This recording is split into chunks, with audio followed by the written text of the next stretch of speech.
আমরা সবাই গৌরহরিকে স্বামী রূপে পেতে পারি, কিন্তু স্বামী রূপে পেতে গেলে কি করতে হবে? বাস্তব জগতে যেমন ঘরে মেয়ে থাকলে মেয়ে যখন বড় হয় বাবা মার চিন্তা হয় কেমন করে মেয়ের বিয়ে দেব, তাই না মা? যথা সময় যদি বিয়ে দিতে না পারি তাহলে বাবা মার খুব চিন্তা, খাওয়া দাওয়া কিছুই থাকে না। ঠিক তেমনি ভাবে ঘরের মেয়ের কথা যেমন আমরা চিন্তা করি, আমাদের প্রত্যেকের ঘরে একটি করে মেয়ে বসে আছে, মেয়ে বসে আছি। এই মেয়েটার কথাই আমরা কেউ কোনোদিন ভাবি না, কেউ কোনোদিন ভাবি না। আমাদের প্রত্যেকের ঘরে একটি করে মেয়ে আছে। কোন ঘরে? এই ইটের দেয়ালের ঘরে নয় গো। সুন্দর করে তাকিয়ে দেখুন, এই যে এত সুন্দর হৃদয় মন্দির, এই ঘরের মধ্যে একটি মেয়ে আছে।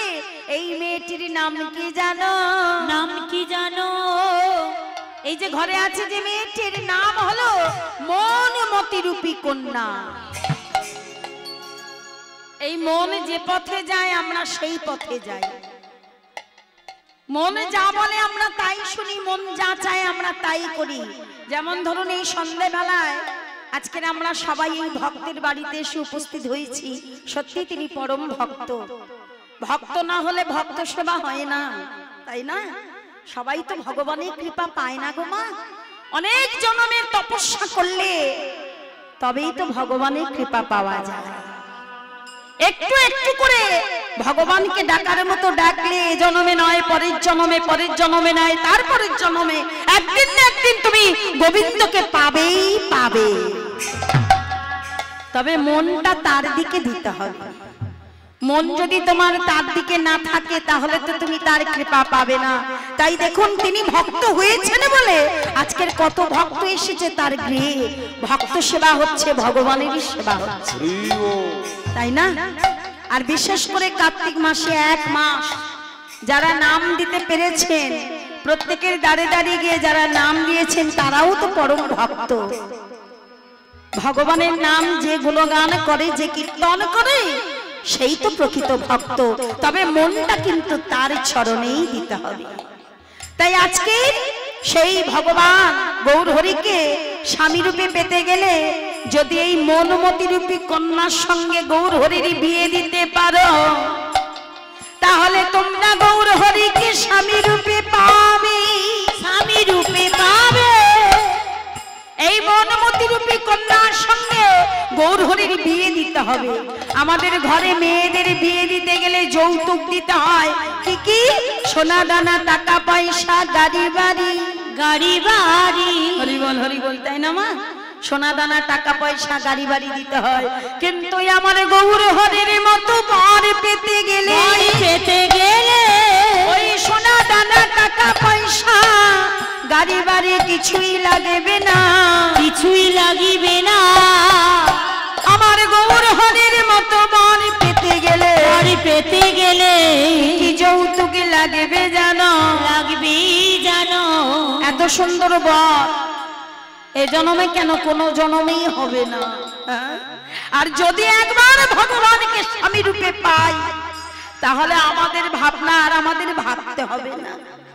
যিনি জগতের স্বামী তিনি যদি তোমার স্বামী হয় তাহলে গৌরহরিকে পেতে গেলে কি কি যৌতুক দিতে হবে তবে বলি শোনো। ওগো শ্রদ্ধা ভক্তি যৌতুক দিয়ে দাও না এবার মন মতির বিয়ে। শ্রদ্ধা ভক্তি যৌতুক দিয়ে দাও না এবারে মতির বিয়ে। আর নয়নে জলে মতি সপে দাও গো, এই নয়নে জলে মতি সপে দাও গো। ওহে পতি দে বাবা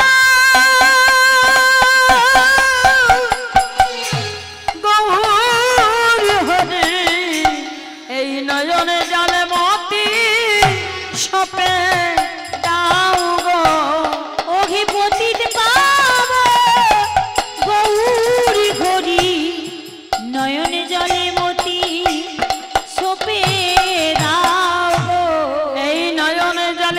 তোমার মনে মতি রূপী কন্যাকে গৌর হরির চরণে সম্প্রদান করো, সম্প্রদান করো। আর কেঁদে কেঁদে বলো, হে গৌর হরি আমার, হে গৌর হরি আমার, আজ হতে আমার বলতে যা কিছু আছে, যা কিছু আছে সব তোমার ওই চরণে দিলাম, চরণে দিলাম। আজ হতে তুমি হলে আমার প্রাণপতি, প্রাণপতি, আর আমি তোমার চরণের দাসী, চরণের দাসী। হে গৌর হরি আমায় দাসী বলে গ্রহণ কর, আমায় দাসী বলে তুমি গ্রহণ করো।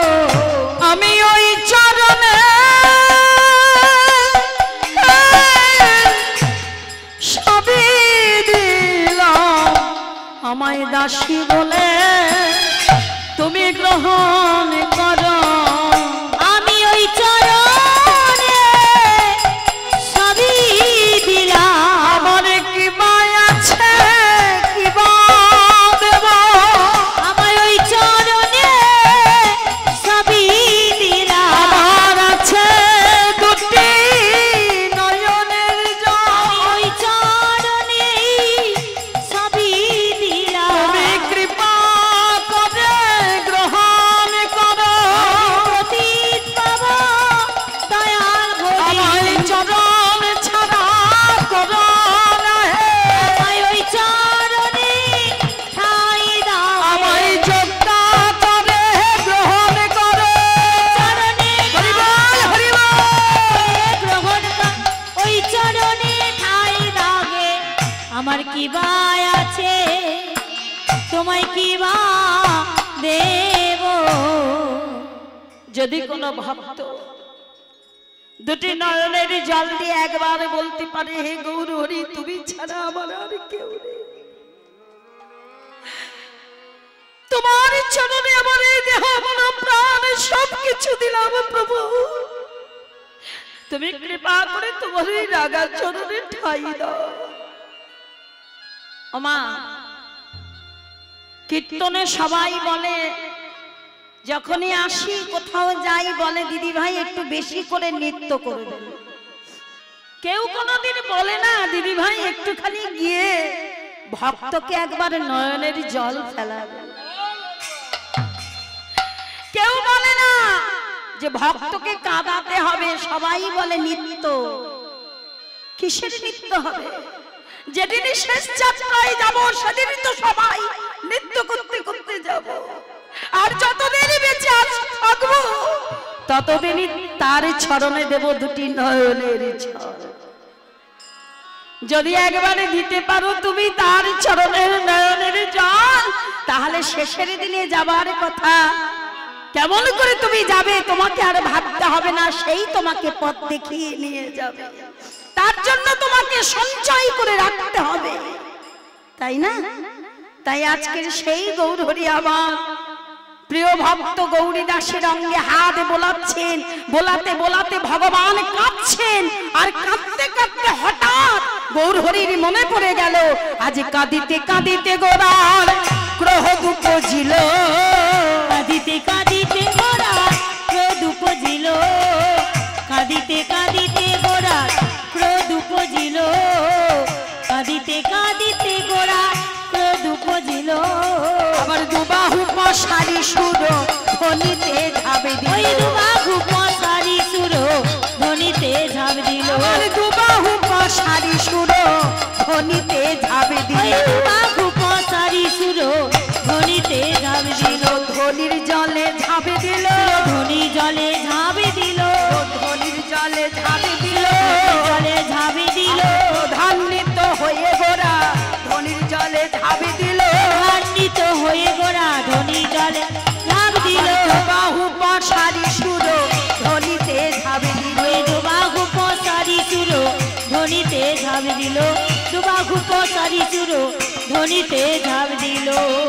গৌর হরি আজ আমার সুরধ্বনির জলে ঝাঁপ দিয়েছেন, আর যখনই ঝাঁপ দিয়েছে মাগো বাবা একটা শব্দ হয়েছে, আর যখনই শব্দ হলো শব্দ শুনে ভক্তগণ ছুটি আসি উঠল শব্দ শুনে ভক্তগণ